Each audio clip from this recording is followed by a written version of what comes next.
आखिर में हमारे जो व्यूअर्स हैं उन्होंने कुछ अपने क्वेश्चंस भेजे हैं। तो पहला क्वेश्चन जो डॉक्टर साहब से किसी ने पूछा है वो दिलराज कौर दिल्ली से हैं।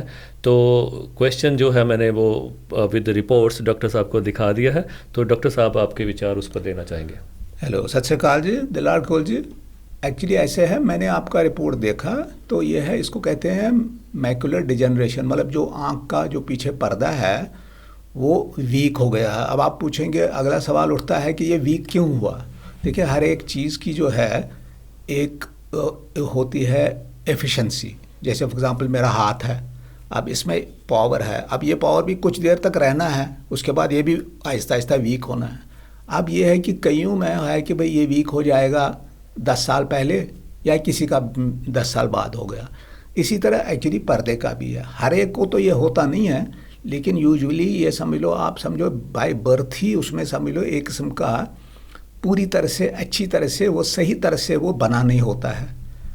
कोई ना कोई डेफिशिएंसी होती है उसमें, जो फिर कुछ देर के लिए चल जाता है, उसके बाद वो नहीं चलता। आप समझो कोई डिवाइस है, डिवाइस में कोई कुछ ऐसा मैकेनिकल कोई ऐसा है जो कुछ देर तक ठीक चला, उसके बाद नहीं चला। तो ऐसी कंडीशन एक्चुअली आई की होती है, जिसमें जो आपका मैंने दिखाया मैकुलर डिजीज। अब आप ये जो राइट आई है आपकी, उसमें तो ऑलरेडी उसका आया हुआ इफेक्ट, उसके लिए उन्होंने इंजेक्शन आइलिया आपको प्रेस्क्राइब किया है, ये तो आपको लेना चाहिए।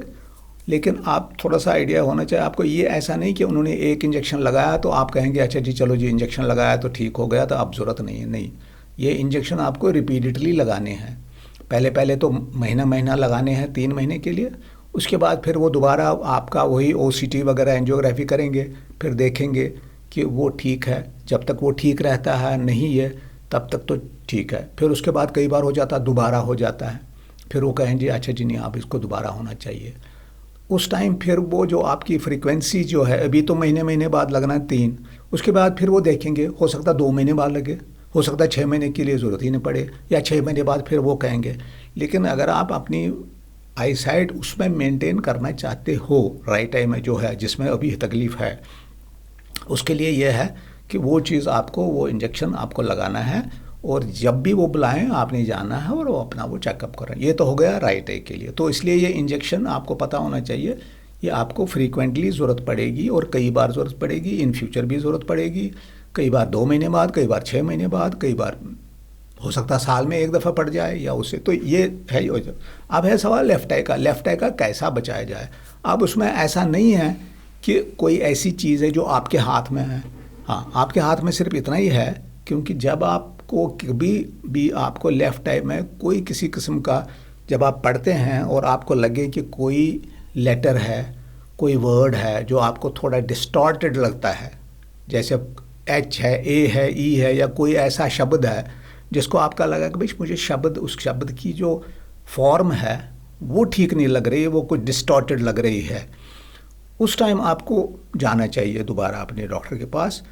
तो उसका इंडिकेशन है कि ऐसी चीज़ दूसरे में हो रही है, लेकिन वो बहुत अर्ली होगा उस टाइम। तो उस टाइम फिर आपको जब अर्ली होगा, बहुत अर्ली होगा, तो उसमें ट्रीटमेंट हो सकता है और उसका फिर बचाव हो सकता है। लेट में फिर नेचुरली फिर ज़्यादा इंजेक्शन लगेंगे, ज़्यादा फ्रीक्वेंसी हो गया, बस यही तरीका है। प्लस जो उन्होंने दिया हुआ आपको कुछ विटामिन वगैरह दिए हैं खाने के लिए, वो तो है ही है। प्लस आप ग्रीन वेजिटेबल्स लिया करो, फ्रूट्स लिया करें, उस पर ज़्यादा ये लिया करें। तो ये सारी चीज़ें हैं।